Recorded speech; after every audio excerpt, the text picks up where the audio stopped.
Good morning, everyone. Now, all this week, we have been asking you a question. If you're on social media, if you follow us on social media, which you should, so I'll give you permission to take out your phones and follow us on social media right now if you want. But on social media, we have been asking this question: what are you thankful for?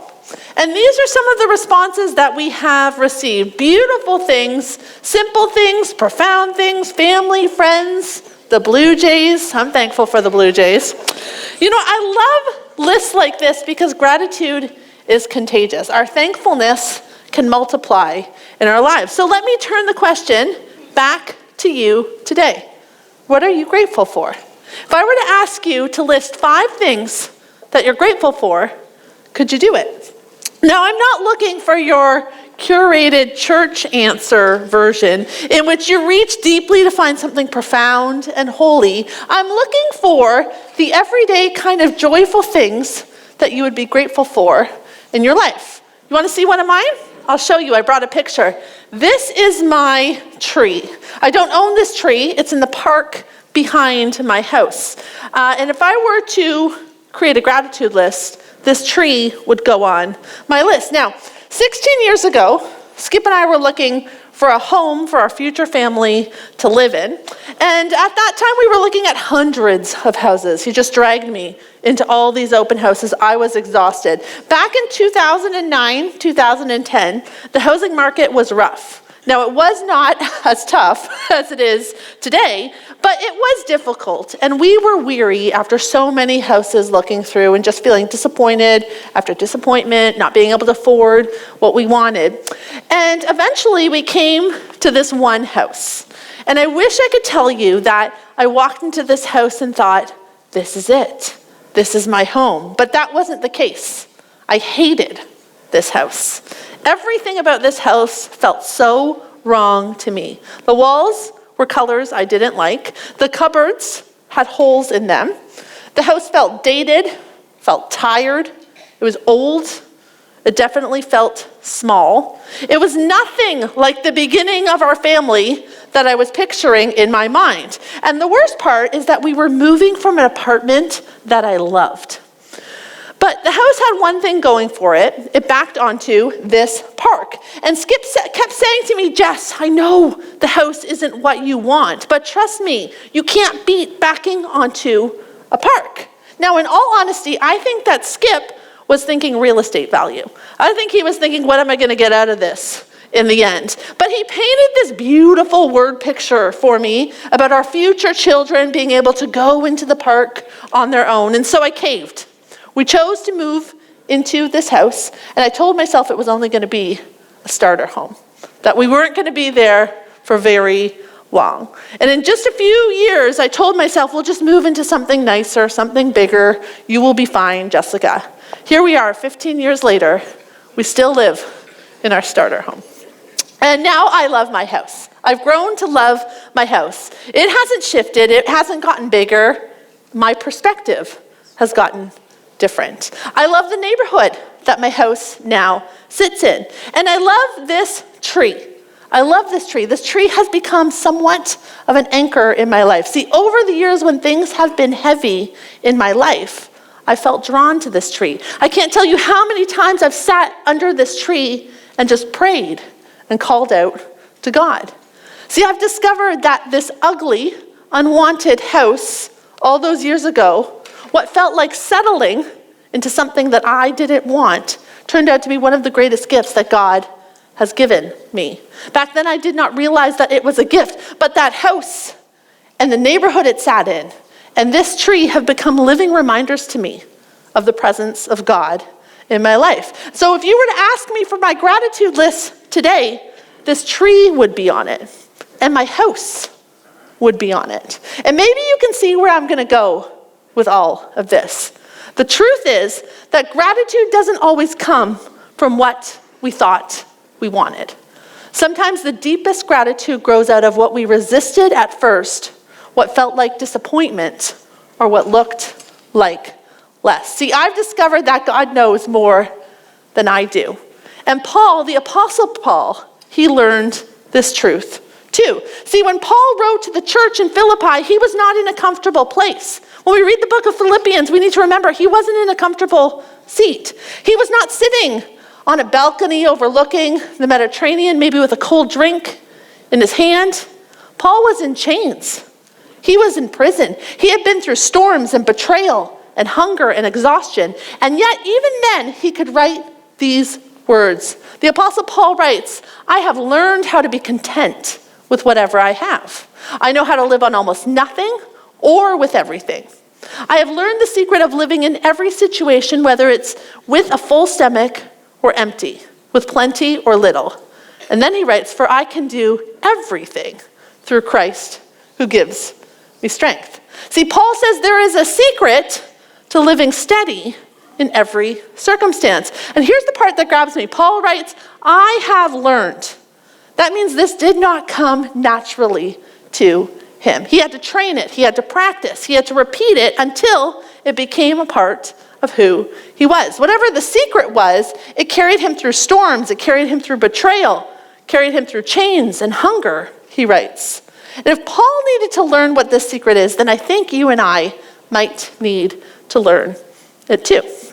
Because storms aren't optional in life, are they? I don't know anyone that hasn't ever gone through a storm. They aren't electives that you get to choose or opt out of. Now, last week I went to my oldest daughter's high school orientation, which is crazy because I think of myself still as 22. It's impossible for me to have a child that's old enough to go to high school. But there we are, we're at our high school orientation, and they're going through all the different courses and electives and pathways that these students can take to get their education. I'm sitting there thinking, I don't know where these pathways and these courses were when I was going to high school, because in high school I think I had 3 electives that I got to choose from. But they have all these amazing electives and courses that they can choose to get their education. And sometimes I think we would choose to choose our own courses. Sometimes we want to curate our own life, to customize the experience that we get. And if we did, we'd probably remove the barriers. We probably would remove the storms. We would probably only select the courses of life that we want to take, like easy road, joyful road, full of friends and family road. We probably wouldn't choose the storms of life. But those aren't electives in our life. They are required courses that we will all walk through. The question is not if they're going to come, it's how we're going to stand when they do. So what was Paul's secret to standing up despite life's great storms, some things you and I will never experience? How do I learn how to do that too? Well, that's what we're going to talk about today. Before we uncover, though, Paul's secret, I want to quickly place Paul on a map. So this is a typical map of where Paul would have traveled over his lifetime, specifically in his ministry years. Now, this is actually the area that we're going to travel in April 2026 when we go on a trip, an early church tour of Greece. We're really excited about this tour. Thankfully, we're going to be staying in some pretty nice places. We're not going to stay in a prison like Paul would have stayed in. We've booked some great hotels. There's a 3-day cruise that we're going to go on. If you want to find out all the places we're going to go, you can scan that QR code. There's a list of the places that we're going to visit. And if you are thinking of coming on this trip with us, I'm going to encourage you to sign up, because on November 9th, the price could increase. And so I want to make sure that you actually get the best price that we can give you. So we're really looking forward to journeying in the steps of Paul. We're looking forward to the Bible becoming alive as we travel together. There's going to be a lot of walking, just like Paul did a lot of walking as he toured. Now back to our map. As we learned 2 weeks ago, Paul's ministry time began on the road to Damascus. It was on that very dusty road just before the city gates that Paul's entire life was interrupted. There was this blinding light that was followed by Jesus' voice that called Paul into the ministry, and Paul's life was changed. He went from a persecutor of Christians to a preacher to the Christians in a single moment. It was the beginning of his life of following Jesus, and almost immediately, people started to plot to kill Paul because they did not like Jesus. From there, Paul spent some time in Arabia, where we learned last week. It was not in a resort like we might think, but rather it was the barren stretches of desert, silence, isolation, obscurity. 3 years, the Bible records, of waiting 3 years of learning how to hear God in the stillness before Paul ever goes out to do ministry.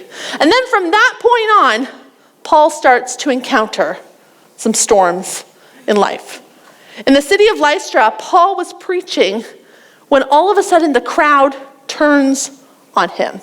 And the Bible records that they stone him for what he is preaching. They drag him outside of the city, they beat him, and they leave him for dead. What does Paul do? At that point, I probably would consider some options. I don't know if I would continue in that way. But Paul, the Bible records, gets up, bloodied, bruised, beaten, and he walks back into the city to do what God has called him to do. Friends, that is not normal resilience. That is a reaction that has been formed deep within the character of his soul. Like we talked about last week, Paul's character has been shaped in the desert. Later in Philippi, Paul is with his friend Silas, and they again are taken. They're stripped, they're beaten, they're thrown into prison for what they are preaching about Jesus Christ. Their feet are put in stocks, in prison chains. Their backs are beaten, they're raw, bloody. And then that night, after they've been thrown in a prison, the Bible records at midnight, Paul starts to do something remarkable. Paul starts to sing songs of praise to God, thanking and praising God for who he is in his life. Now, most of us have no problem singing in our victory. When things are going well, I have no problem thanking God for what he's doing in my life. But Paul, in that moment, shackled to the prison floor, beaten and bloodied and bruised, chooses to sing and thank God for where he is in that moment. And something amazing happens as he does this. As they worship God, the Bible records that the ground begins to shake, the prison doors fly open, and God's presence is experienced by everyone who is there. Later, Paul is sent to the coast of Caesarea, where he faces trial after trial. He's unfairly tried in the courts. Now, Caesarea was a magnificent harbor city. It's filled with marble temples. It's adorned with beautiful things. And Paul, who's now a traveling preacher, probably looks so small against the grandeur of this beautiful city. And yet Paul is brought into the courts with the governors and the kings, where it's recorded that he's falsely accused again and unfairly held. For 2 years, Paul is confined in this city, waiting for justice that will never come for him. It must have felt like he was forgotten by men. But Paul was not forgotten by God.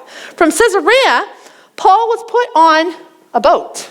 It was a prisoner's ship, and it was headed towards Rome, where he was going to be tried. And on that trip, Paul was likely shackled down into the boat, held onto the boat so he couldn't jump off, so the prisoners couldn't jump off to their fate. And as it sails on the beautiful Mediterranean Sea that we're going to go to, and it's going to be blue the entire time that we are there, I'm sure that everyone's just a little bit on edge. Because their journey starts calmly enough, but all of a sudden something happens. The skies start to shift. See, Luke, who travels with Paul at this time, records the story for us, and this is what he says. But the weather changed abruptly, and a wind of typhoon strength, called a northeaster, burst across the island and blew us out to the sea. Now, my husband's a sailor. I've been on boats. When a storm comes in, you need to get to a harbor quickly. You don't want to be blown out to the sea. This was no ordinary storm. It's a hurricane force called a nor'easter. The ship was caught. It was unable to continue facing into the winds, so the crew likely just let it run its course to survive. Waves probably crashed higher than the deck coming over the ship. I bet water was pouring in to the ship. I'm sure panic was setting in to everybody on board. And the storm, the Bible records, didn't pass in an hour or two. An hour or two is a long time to be on a boat when there's a storm going on. It didn't pass in a day or two. This storm raged on for 2 full weeks. And Luke continues to write, and he says, the next day, as gale force winds continued to batter the ship, the crew began throwing the cargo overboard. The following day, they even took some of the ship's gear and threw it overboard. You only throw over the ship's gear that you are going to need as you sail that boat. You throw it over when you're at the end of your rope and you just need to get everything off the boat in the hope of survival. The terrible storm raged for many days, blotting out the sun and the stars, until at last all hope was gone. There's no stars in the night. There's no sun by the day. Just endless. It's black. It's gray skies. The wind is howling. The waves are crashing. They're hungry. They are seasick. They are exhausted. They're terrified. 14 days, it records, they had no food. The sailors, the soldiers, the prisoners, all I'm sure are convinced that they're going to die. And in this scene, Paul stands up. Remember, Paul is not the captain. He's not a soldier. He's not in charge at all. Paul is a prisoner held in chains. By every measure, Paul is the least among all the people on the boat. But this is what Paul does. It says, Paul called the crew together and he said, "Men, you should have listened to me in the first place and not left Crete." So obviously Paul has already warned them that they shouldn't be doing this. "You would have avoided all this damage and loss. But take courage," Paul says. "None of you will lose your lives." There is a storm raging, and Paul says, none of you are going to lose your lives, even though the ship will go down. "For last night," Paul says, "an angel of the God to whom I belong and whom I serve stood beside me. And he said, 'Don't be afraid, Paul, for you will surely stand trial before Caesar.'" Caesar is in Rome. So God is promising him, you're going to get to Rome. "What's more, God in his goodness has granted safety to everyone sailing with you on this boat." Oh, one back. "So take courage," Paul says, "for I believe God. It will be just as he said, but we will be shipwrecked on an island." See, Paul doesn't deny the reality. The ship is going to sink. The storm is very real. Loss is certain in this moment. But he believes God's promise to him that not one life will be lost. See, the only steady voice on this ship, the only one who is not completely undone by fear, is the prisoner, the man in chains. Because Paul has something that the captain and the crew and the soldiers don't have. See, Paul had trained his soul to trust God's promises in every circumstance. Friends, we know what it's like to live through storms. Maybe not a hurricane wind while you're at sea, but the kind of storm that batters your heart and batters your soul. The one that keeps you up late into the night. The one that wakes you up from your sleep. The one that leaves you hungry and desperate for answers and reasons. The one that blots out the sun and the stars so that everything is dark and you feel like hope might be lost. And it's in those moments that we live through those storms that Paul's words echo through the centuries. Take courage, for I believe God. So here's the question that we've been circling around. What was the secret in Paul's life? How did he endure storms that would sink most of us? How did he endure being stoned and beaten and imprisoned, falsely accused, a hurricane on the Mediterranean, and still be able to write these words to the Philippian church? "I have learned how to be content with whatever I have. I know how to live on almost nothing or with everything. I have learned the secret of living in every situation, storms, imprisonment, beatings, whether it is with a full stomach or empty, with plenty or with little." Paul says, "For I can do everything through Christ who gives me strength." Notice that he writes, "I have learned." See, he wasn't born with this skill. He had to train it. He had to develop it in his life. And the secret code of life, according to Paul, is contentment. Just like an athlete who builds a physical muscle, Paul built contentment like a spiritual muscle memory. His trials became his training ground, the place where he learned how to be content in every situation. And I think Paul learned it by doing three things. The first was this: he named his valley. Name your valley. See, Paul continually would name his valleys in his letters. He never pretended that life was easy. He didn't deny that there was hunger, that there was chains, that there was betrayal.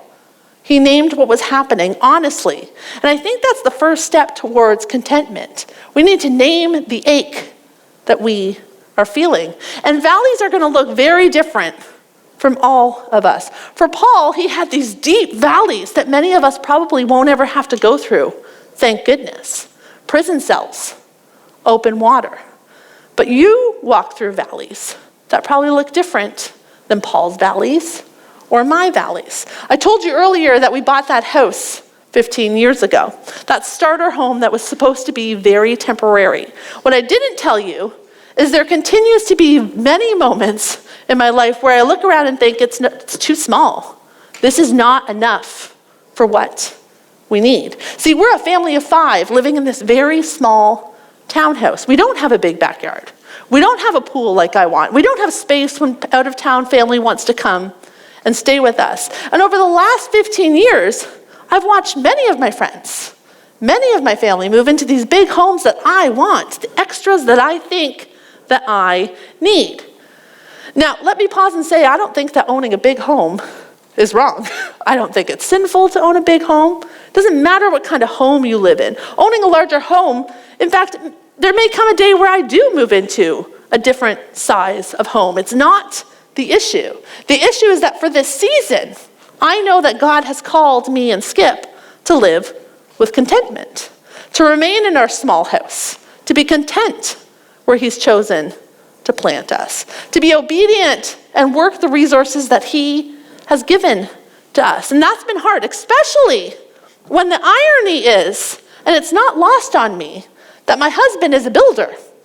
So my husband builds these beautiful, gorgeous, massive homes for clients while we get shoved into our small, little home.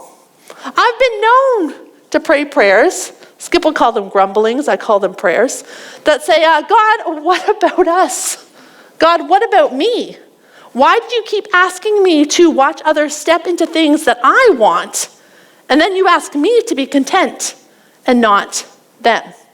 The truth is that naming our valley is an important practice, but it's not an easy practice. But it is necessary if you want to move on to the next step. So what's your valley? The second question is this: declare your trust. We need to declare our trust. Paul was so good at declaring his trust in God. See, the power of declaring trust is that it changes your atmosphere.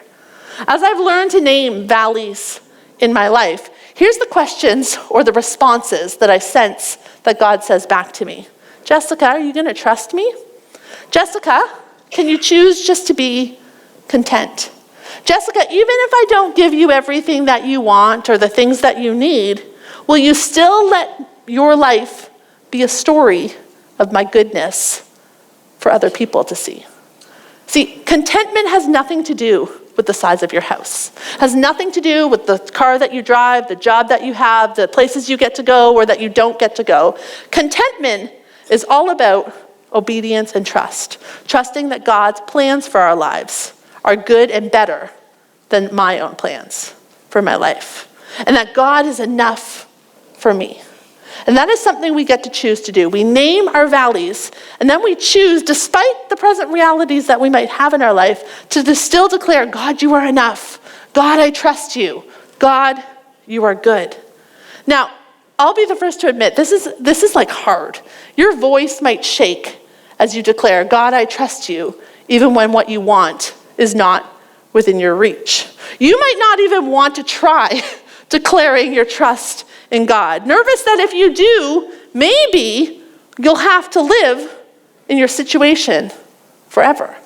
The truth is, you might have to.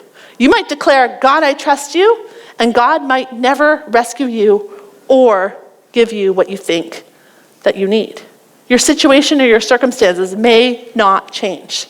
But declaring your trust in God, despite everything that's going around you, does something for you. Saying, I trust you, will shift your perspective and your eyes to God. Now, modern psychology has a word for this. It's called cognitive restructuring.